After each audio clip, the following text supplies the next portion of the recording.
157వ కీర్తన ఆంధ్రక్రైస్తవ కీర్తన నుండి 157వ కీర్తన యేసు వస్త్రపు చెంగును అనే కీర్తన పాడుకుంట ద్వారా ఆరాధన ప్రారంభించుకుందాం.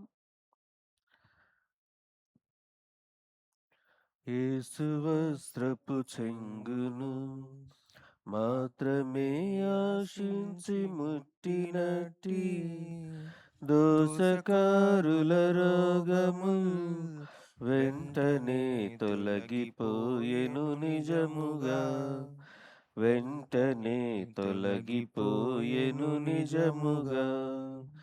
గుంపు కూడిన జనులతో ప్రభుయేసు సంపుతో పోవునప్పుడు తెంపుతో రమణి ఒకతే ప్రభు చెంగు తెలియకుండను ముట్టెను, ప్రభు చెంగు తెలియకుండను ముట్టెను.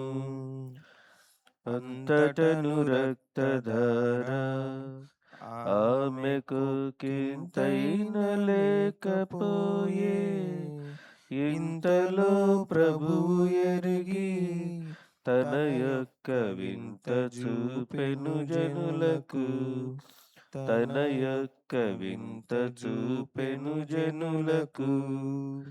ప్రజలార మీలో ఒకరిన్ నాదు ప్రభావంబు స్వస్థపరచే, నిజమంచు ప్రభువు చెప్ప వణకుతో గజయాన వచ్చి నిల్చే, వణకుతో గజయాన వచ్చి నిల్చే.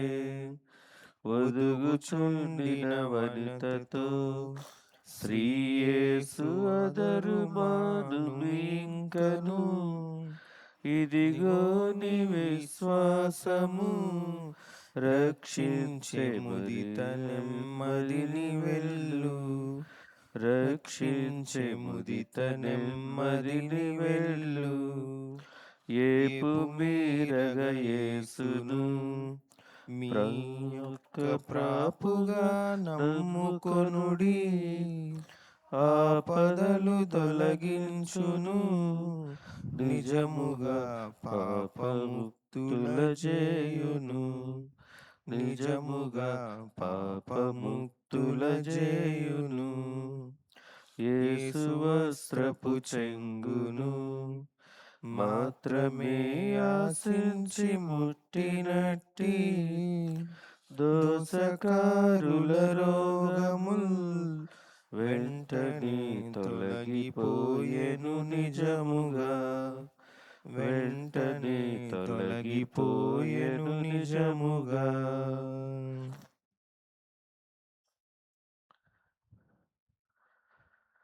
తండ్రి యొక్కయు కుమారుని యొక్కయు పరిశుద్ధాత్మ యొక్కయు నామమున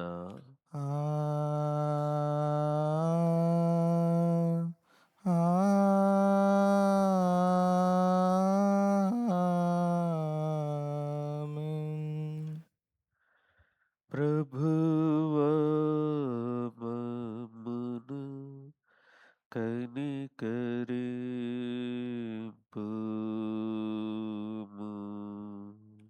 ప్రభువా మమ్మును కనికరింపుము.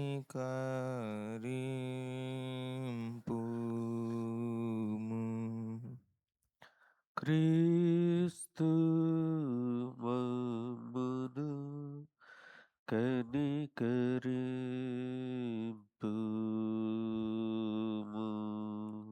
క్రీస్తు మమ్మును కనికరింపుము.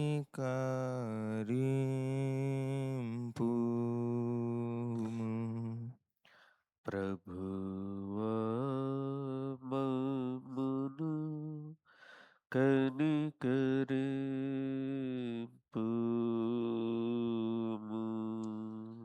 ప్రభువా మమ్మును కనికరింపుము.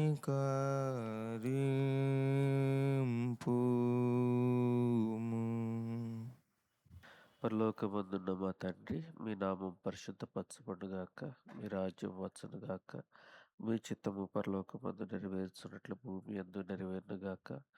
మా అనుదిన ఆహారము నేడు మాకు దయచేయము. వాడిల అపరాధములను చేసిన వారిని మేము క్షమించిన ప్రకారము మా అపరాధములను క్షమించము.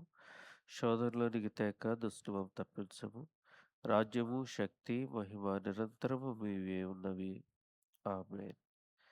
భూమి ఆకాశములను సృజించిన సర్వశక్తిగల తండ్రి అయిన దేవుని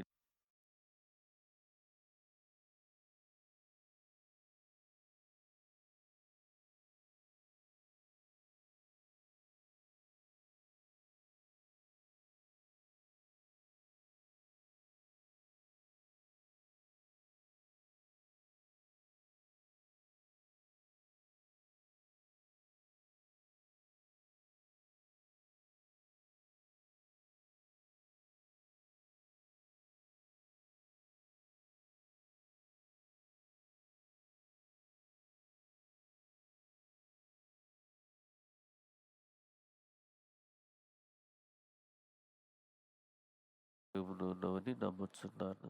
ఆమేన్. నేటి వేకు సమయ ఉదయానుమతి ప్రార్థన సహవాసము 195వ దిన సహవాసం కొరకైన లేఖన భాగము ప్రకటన గ్రంథము 12వ అధ్యాయము మొదటి 2 వచనములు శ్యామలరావు గారు చదివి వినిపిస్తారు. ప్రకటన గ్రంథము 12వ అధ్యాయము మొదటి 2 వచనములు.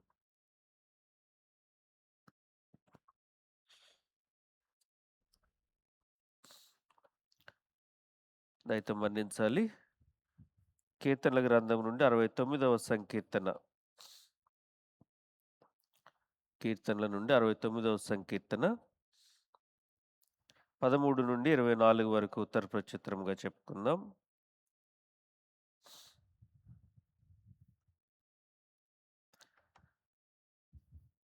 యెహోవా, అనుకూల సమయమున నేను నిన్ను ప్రార్థించుచున్నాను. దేవా, నీ కృపా బాహుళ్యమును బట్టి, నీ రక్షణ సత్యమును బట్టి నాకు ఉత్తరమిమ్ము.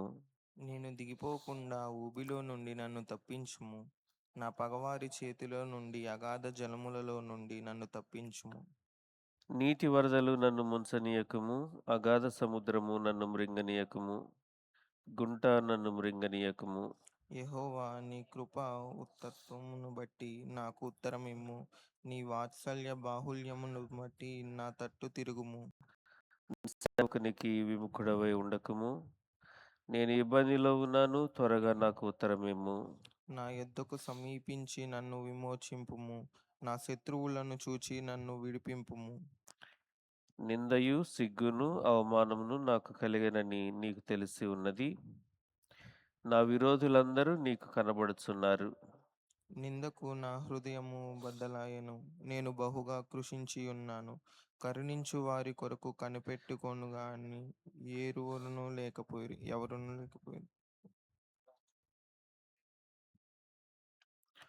వారు చేదును నాకు ఆహారముగా పెట్టిరి, నాకు దప్పి అయినప్పుడు చిరకను త్రాగనిచ్చిరి. వారి భోజనము వారికి ఊరిగినండును గాక. వారు నిర్భయులై ఉన్నప్పుడు అది వారికి ఊరిగా నుండును గాక. వారు చూడకపోవునట్లు వారి కన్నులు చీకటి కమ్మును గాక. వారి నడుములకు ఎడతెగని వణుకు పుట్టించుము. వారి మీద నీ ఉగ్రతను కుమ్మరించుము. నీ కోపాగ్ని వారిని పట్టుకొనును గాక. తండ్రికి కుమారునికి పరిశుద్ధాత్మకు ఆదియందు ఇప్పుడు ఎల్లప్పుడు యుగాయుగములందు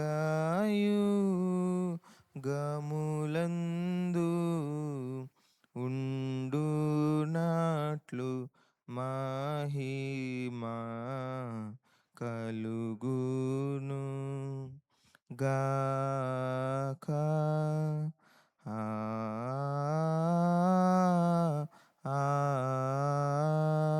ఆమేన్. శ్యామలరావు గారు వాక్యం చదువుతారు. ప్రకటన 12వ అధ్యాయము మొదటి 2 వచనములు.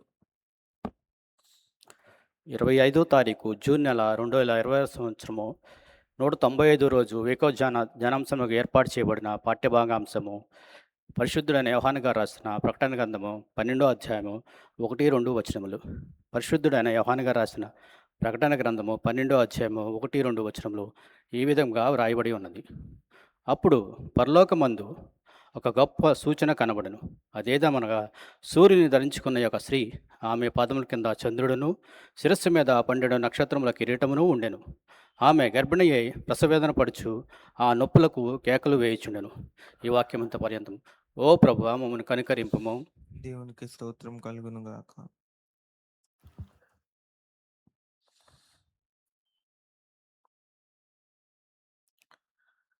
మన తండ్రి అయిన దేవుని నుండి, ప్రభు అయిన క్రీస్తు యేసు నుండి కృపయు సమాధానము మీకు కలుగునుగాక. ఆమేన్.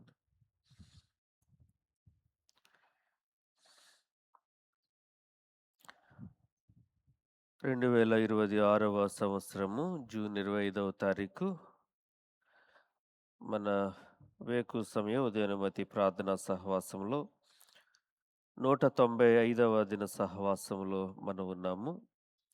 ప్రభు అనుగ్రహిస్తున్న ఈ శ్రేష్టమైన అవకాశముల కొరకు దేవాది దేవునికి స్తోత్రములు.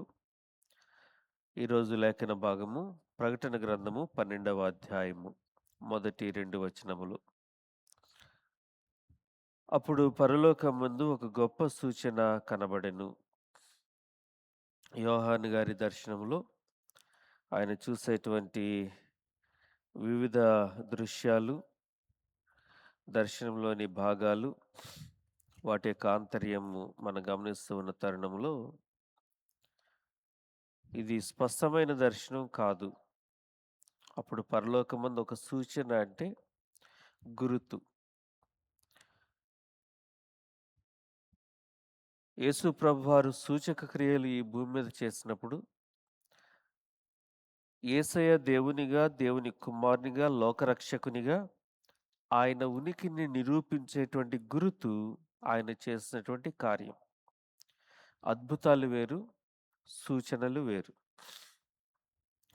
ఇక్కడ యోహాను గారు ఆ క్రమంలో పరలోకమందు చూసేటువంటి సూచన ఒక గొప్ప సూచన అని అంటున్నారు. కారణం అది యేసు ప్రభు యొక్క రాకను సూచించేటువంటి సూచన, దేవుని యొక్క ఉనికి వాస్తవం అనేది తెలియపరిచేటువంటి సూచన. ఈయన యొక్క దర్శనంలో ఏది కూడా అవాస్తవం కాదు, కానీ వాస్తవం. దేవుని యొక్క మహాకృప వలన ఒక వ్యక్తి దర్శనాన్ని గురించి చెప్తే బహుశా మనుష్య రీతిగా మనం ఆలోచన చేసినప్పుడు అబద్ధాలు ఆడటానికి చాలా ఆస్కారం ఉంటుంది. లేని దర్శనాలు చాలామంది చెప్తారు. అటువంటి అబద్ధ ప్రవక్తల గురించి ఇర్మియా గ్రంథంలోను, యెహెజ్కేలు గ్రంథంలోను మనం చూస్తాం. నేను సెలవు ఇవ్వకుండా, నేను కనపరచకుండా మాట్లాడేటువంటి ఆ ప్రవక్తలు అని చెప్తూ పెందలకడే వారు లేచి మనుషులను భ్రమ పెడతారని చెప్తూ అనేక తలంపులు. కనుక దర్శనములో కూడా అబద్ధాలు, అవాస్తవాలు ఉండేటువంటి అవకాశం లేకపోలేదు. యోహాను గారికి ప్రభు ఇస్తున్నటువంటి దర్శనము యథార్థమైనది అనేది చెప్పటానికి ఆయన కనుపరిచే సూచక క్రియలు ఓ ప్రత్యేకమైన రుజువు. కనుక ఇక్కడ యోహాను గారు చూస్తున్నటువంటి సూచక్రియ ఘనమైనది, గొప్ప సూచక్రియ అని ఆయన తెలియజేస్తూ ఉన్నారు. అంత మాత్రమే కాదు, ఈ సూచక్రియ గొప్పది అని ఆయన చెప్పటంలో ఈ భూమి మీద ఉండేటువంటి మానవాళిని కూడా అందులో ప్రభు కనుపరుస్తూ ఆ సూచక్రియలోని ఆంతర్యాన్ని యోహాను గారికి బోధిస్తున్నారు. అందువలన ఇది గొప్ప సూచక క్రియ, దేవుని వలన కలిగినది. భూమి మీద మానవాళి యొక్క ప్రమేయము కూడా అందులో ఉంది. మానవాళి భాగస్థులుగా ఉన్నారు. అయితే ఈ గొప్ప సూచక్రియ అని ఆయన చెప్పటంలో ఇది మానవాళి యొక్క ప్రమేయంతో కూడుకున్నటువంటి సూచక్రియగా ఆలోచన చేయటంలో కారణాలు మనకు కనబడుతూ ఉన్నాయి. అదేదనగా సూర్యుని ధరించుకున్న ఒక స్త్రీ. ఈ స్త్రీ ఎవరో ఏంటో ఈ లేఖనంలో ఎక్కడ కూడా మనకు కనబడదు. స్పష్టమైనటువంటి ఆలోచన దేవుని నుండి యోహాను గారికి చెప్పబడలేదు, కనపరచబడలేదు.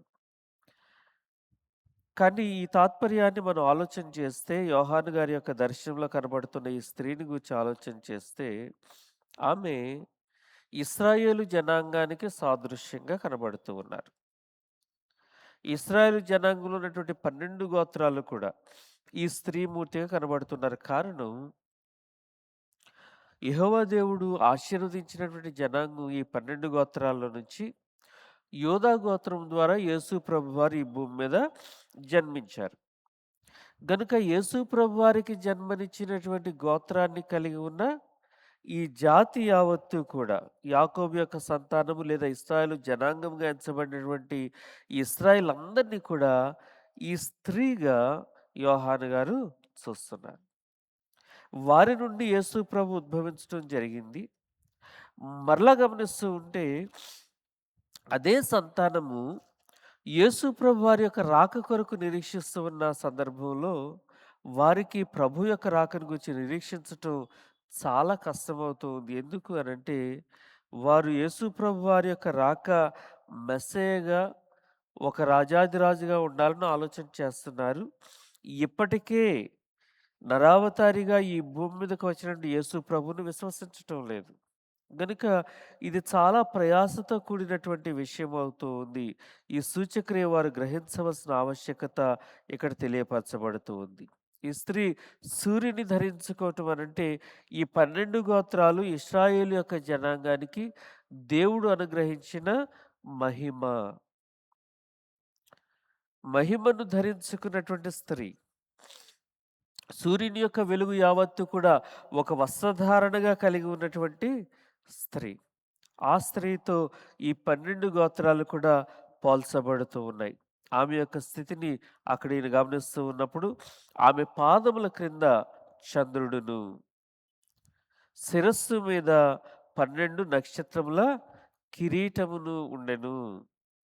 ఆమె యొక్క స్వరూపం, ఆ యొక్క దర్శనం యోహాను గారి యొక్క ఆలోచనల్లో ఆయన కనబడుతున్నటువంటి విధానంలో చంద్రునికి పైగా ఆమె నిలిచినటువంటి స్థితి, లేదా ఆమె పాదముల క్రింద చంద్రుడు ఉన్నట్లుగా.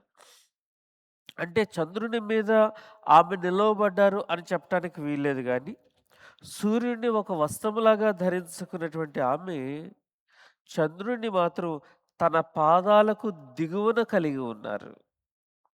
అంటే ఈ భూమి మీద ఈ వాతావరణంలో భూగ్రహము, చంద్రగ్రహము, ఈ వాతావరణ నేపథ్యం, వీటి మధ్య ఉన్నటువంటి గ్రహానికి ఉపగ్రహానికి మధ్య ఉండే అనుబంధం, ఈ అంతరిక్షంలో తిరుగులాడేటువంటి గ్రహాలు, వీటన్నిటికీ పైగా దేవుని యొక్క కృప పొందుకున్నటువంటి జనాంగం ఉంటున్నారు. సృష్టి యావత్తు కంటే కూడా ఉన్నతమైన స్థితిని మానవాళికి ప్రభు అనుగ్రహిస్తూ ఉన్నారు. ఈ దర్శనం మనకు పెద్ద క్రొత్తదేమీ కాదు. యోహాను గారికి వచ్చినటువంటి దర్శనం పాత నిబంధన గ్రంథం ఆదికాండంలో 37వ అధ్యాయంలో యోసేపు గారికి ఉన్నటువంటి దర్శనం వంటి దర్శనం ఇది. ఆయన దర్శనంలో సూర్యచంద్రుడు, నక్షత్రాలు ఆయన దగ్గరకు వచ్చి సాష్టాంగ నమస్కారం చేసినట్లుగా ఆయనకు దర్శనం వచ్చింది. ఇక్కడ దర్శనాన్ని మనం చూస్తే ఇంచుమించుగా అటువంటిదే గాని సూర్యుడు సాగిలపట్టం కాదు, చంద్రుడు సాగిలపట్టం కాదు, నక్షత్రాలు సాగిలపట్టం కాదు. అసలు సూర్యుని యొక్క ఉనికి అంటే అది ఒక గ్రహంలాగా కనిపించే పరిస్థితి ఇక లేదు. రాబోయేటువంటి అధ్యాయాలు కూడా మనం చూస్తాం కదా, ప్రకటనలో సూర్యుడు ఉండడు, చంద్రుడు ఉండడు అనేటువంటి మాటలు కూడా ఈ గ్రంథంలో రాయబడిన సందర్భం చూస్తాం. కనుక ఆ సూర్యుడు ఏమైపోయాడనంటే ఆ సూర్యుని యొక్క తేజస్సుతో కూడిన మహిమా ప్రభావం యావత్తు యేసు ప్రభువారిని లోకానికి అందజేసే జనాంగానికి ఇవ్వబడింది. కనుక 12 గోత్రాలకు మాత్రమే కాదు, యేసు ప్రభువారి యొక్క జననములో, మరణములో, పునరుత్థానంలో విశ్వాసం ఉంచి ప్రభువును లోకమును కనపరిచేటువంటి ప్రతి విశ్వాసి కూడా ఇప్పుడు ఆ స్త్రీ మూర్తిలో యోహాను గారు చూస్తున్నారు. ఈ 2 ఉద్దేశాలు. అందుకనే మొట్టమొదటి గొప్ప సూచన యొక్క కారణాన్ని మనం గమనిస్తున్నాం. మానవాళి యొక్క భాగస్వామ్యంతో ప్రభు కనపరిచేటువంటి సూచన ఇది. కనుక ఆమె శిరస్సు మీద 12 నక్షత్రముల కిరీటము. ఈ 12 గోత్రాలు యేసు ప్రభువారి మొట్టమొదటి రాకను అంగీకరించకపోయినప్పటికీ కూడా వారిని ప్రభువు విడిచిపెట్టడం లేదు. వారిని శిక్షించడం లేదు, తృణీకరించడం లేదు. వారిలో కూడా అనేక మందికి నిత్య జీవ అనుభవాన్ని ప్రభు ఇవ్వటానికి ఉద్దేశం కలిగి ఉన్నారు. అందుకని అబ్రహాము గారు విశ్వాసులకు జనకుడు. ఈ 12 గోత్రాల జనకుడు ఇశ్రాయేలు గారు. ఈ పితరులను మనం చూస్తే వీరు క్రీస్తు కంటే మునుపు ఉన్నవారు కదా. గనుక విశ్వసించే వారందరికీ కూడా ముంగుర్తుగాను జనకులుగాను ఎట్లాగైతే ఇశ్రాయేలు యొక్క జనకులు ఉన్నారో వారి వలన వారి యొక్క విశ్వాస ఫలాన్ని, ప్రార్థనా ఫలాన్ని, దేవునితో ఉన్న అనుబంధ ఫలాన్ని ఆయా గోత్రాలు తరతరాల పర్యంతం కూడా పొందబోతున్నారు. భూమి మీదకి వచ్చిన యేసయ్యను విశ్వసించకుండా కూడా ఆ 12 గోత్రాలు దేవుని యొక్క కిరీటం కంటే దేవుడు బహుగా అతిశయించే రీతిగా ఆయన తలలో అలంకరించబడేటట్లుగా, ఆయన హెచ్చించేటట్లుగానే యోహాను గారి దర్శనంలో కనబడుతూ ఉన్న ఈ స్త్రీ యొక్క తలపై అలంకరించబడుతూ ఉన్నారు.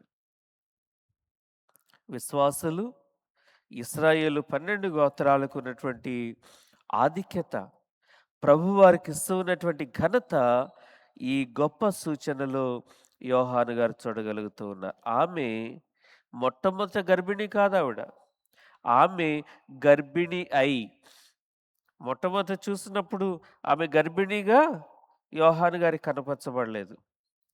ఈ రూపలావణ్యాలు, ఆమె వస్త్రధారణ, ఆమె నిల్చున్న స్థితి, దేవుని యొక్క అధికారాన్ని పొందిన వ్యక్తిగా, ఆయన యొక్క కృపను పొందినటువంటి వ్యక్తిగా, ఈ లోకంలో ఉన్నటువంటి ఇశ్రాయేలీలు విశ్వాసులు ప్రతి ఒక్కరు కూడా దేవుని దృష్టిలో ఒక గొప్ప భూషణముగా ఉన్నట్లు హెచ్చించబడిన స్థితి.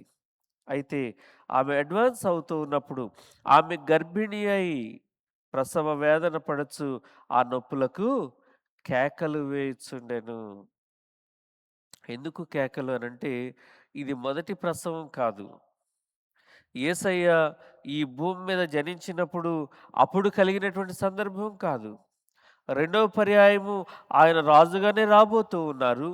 ఇప్పుడు ఏ స్త్రీనైతే ఇశ్రాయేలు జనాంగానికి ప్రత్యేకంగా అక్కడ చూపిస్తూ ఉన్నారు, ఏ జనాంగంలో నుండి అయితే యేసు ప్రభువారు ఈ భూమి మీదకి వచ్చారు, ఇప్పుడు మరలా యేసు ప్రభువారు రారాజుగా వస్తున్నప్పుడు వాస్తవంగా యూదులు, ఇశ్రాయేల్ అందరూ కూడా రారాజును గురించే కనిపెడుతూ ఉన్నారు.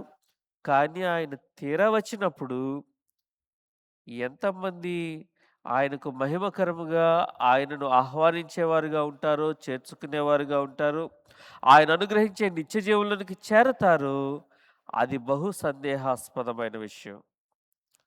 చాలా తక్కువ మంది మాత్రమే ఈ 12 గోత్రాల నుంచి దేవుని యొక్క సన్నిధానంలోనికి వెళ్ళేవారు ఉండొచ్చు. పితరులో వెళ్ళినటువంటి వారిని మినహాయించుకుంటే ఆయన వచ్చే నాటికి ఆయన దగ్గరకు చేర్చబడేవారు, నిత్య జీవ అనుభవంలోనికి వెళ్ళేవారు బహు తక్కువ మంది ఉండవచ్చు. గనుక ఈ వేదన ఎవరిలో నుండి ప్రభు తనను తాను కనపరుచుకోవటానికి ఉద్దేశం కలిగి ఉన్నారు. ఆ ఇశ్రాయేలీయులు విశ్వసించామని చెప్పుకునేటువంటి క్రైస్తవ సంఘం వీరందరిలోనూ కూడా ఎత్తబడేవారుగాను, నిత్య జీవ అనుభవం పొందేవారుగాను ఉండేవారు బహు కొద్ది మంది. అందుకనే ఆ నేరో గేట్ మాత్రమే ఏర్పాటు చేయడం. ఎందుకంటే వచ్చేవాళ్ళు పెద్ద రద్దీ లేనప్పుడు పెద్ద పెద్ద గేట్లు ఎందుకండి? అక్కర్లేదు కదా. మన ఇంటికి ఉండేటువంటి గుమ్ము చిన్న గుమ్ము పెట్టుకుంటాం, చర్చికి పెద్ద ద్వారం ఏర్పాటు చేసుకుంటాం. మన ఇంట్లో ఒకరిద్దరం వెళ్తాం, చర్చికి వస్తే వేలాది మంది, ఒకేసారి 500 మంది 600 మంది బయటకు వెళ్తాం. నరకంలోని కూడా అలాగే వేలాది మంది వెళ్ళిపోతూ ఉన్నారు. కానీ ప్రభు దగ్గరికి ఎలా వెళ్తారు? చాలా తక్కువ మంది. బహుశా ఓ 10 కోట్ల మంది నరకంలోనికి పోతుంటే ఒకరేమైనా యేసయ్య దగ్గరికి వెళ్తూ ఉంటారేమో కంపారిజన్. అందుకని విశాలమైన మార్గం, ఇరుకైనటువంటి మార్గం. అందువలన ఇక్కడ వేదనండి స్త్రీమూర్తిగా కనబడుతూ ఉన్న ఈ జనాంగానికి గురించి, విశ్వాసులను గూర్చి ప్రభు యొక్క వేదన ఈ స్త్రీ ద్వారా తెలియపరచబడుతుంది. ఆ నొప్పులకు, వేదనకు ఆమె వేసేటువంటి కేకలు కూడా యోహాను గారు వింటున్నారు. త్రియక దేవుని కృప మనకందరికీ తోడై ఉండి రక్షణ అనుభవంలో, నిత్య జీవార్థమైన నిరీక్షణలో మనలను స్థిరపరచునుగాక. ఆమేన్. సమస్త జ్ఞానమునకు మించిన తండ్రి అయిన దేవుని సమాధానము, ప్రభువైన క్రీస్తు యేసు కృప వలన మీ హృదయములకును మీ తలంపులకును కావలి ఉండునుగాక. ఆమేన్.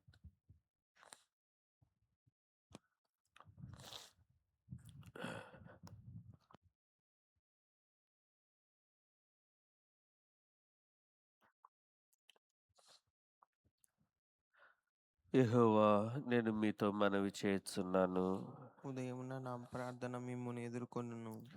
మీ కీర్తితోను మీ ప్రభావ వర్ణనతోను దినమంతయు నా నోరు నిండి ఉండనిమ్ము. నా పాపములకు విముఖుడవు కమ్ము.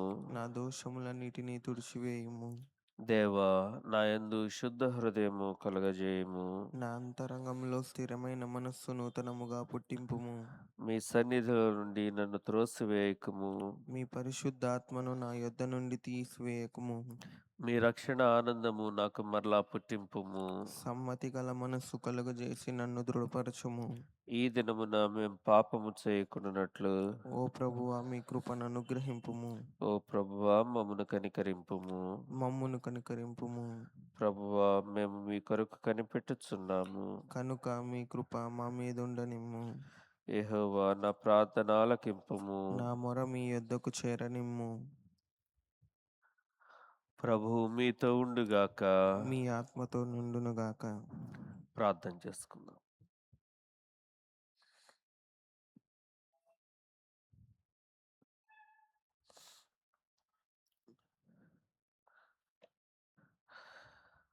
పరిశుద్ధుడవు, కృపామయుడవు, నీతి స్వరూపి, దయామయుడ, మీకు స్తోత్రములు. మీ అద్భుతమైన ఆశ్చర్యకరమైన సూచక క్రియలను, సృష్టి యావత్తులను కనుపరచుచు మీ కుమారుడగు యేసుస్వామి రాకలో ప్రత్యేకమైన సూచనలను ఈ భూమి అందంతటా మీరు విస్తరింపచేసి ఆయనలో విశ్వాసముంచటకు మాకిచ్చిన శుభప్రదమైన సూచనలన్నింటి కొరకే మీకే స్తోత్రం. ఈ 195వ దినమందు మీ పాదములను మేము ఆశ్రయించి మిమ్మల్ని ఆరాధించుటకు, స్తుతించుటకు, గణపరచుకుంటకు ఇచ్చిన శుభతరుణము కొరకే స్తోత్రం. చేరిన ప్రతి ఒక్కరిని, వారి కుటుంబాలను మీ దయగల సన్నిధిలో ఎత్తి పట్టుకుంటున్నాం. ప్రతి పరిస్థితిలో మీరు తోడై ఉండి మీరు అనుగ్రహిస్తూ ఉన్న సమస్త శుభముల కొరకై, దీవెనల కొరకై మీకు కృతజ్ఞతలు, స్తోత్రములు చెల్లిస్తూ ఉన్నాము.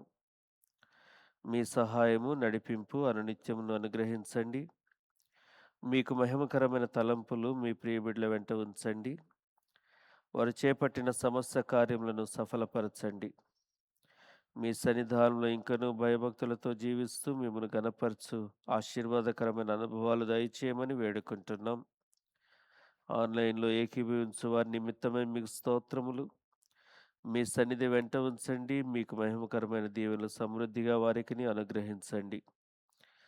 మేమందరము మా తండ్రి దినమందంతటా మిమ్మల్ని గణపరిచి స్తుతించకు తగిన ఆధిక్యతను ప్రసాదించండి.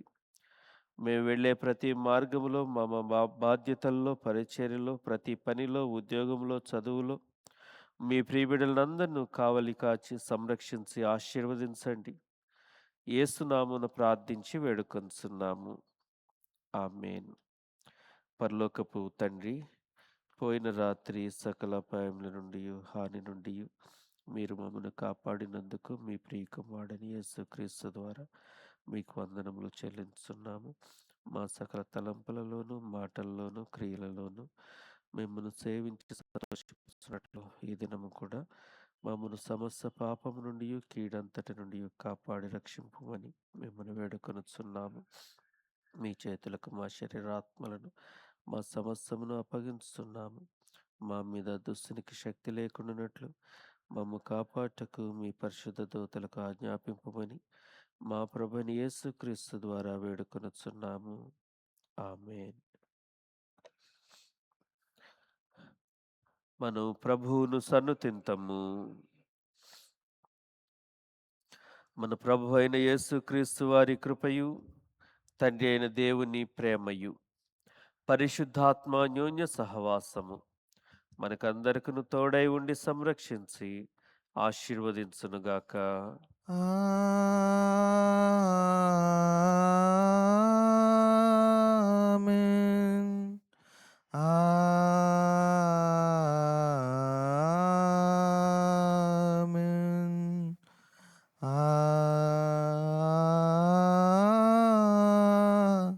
ఆమేన్.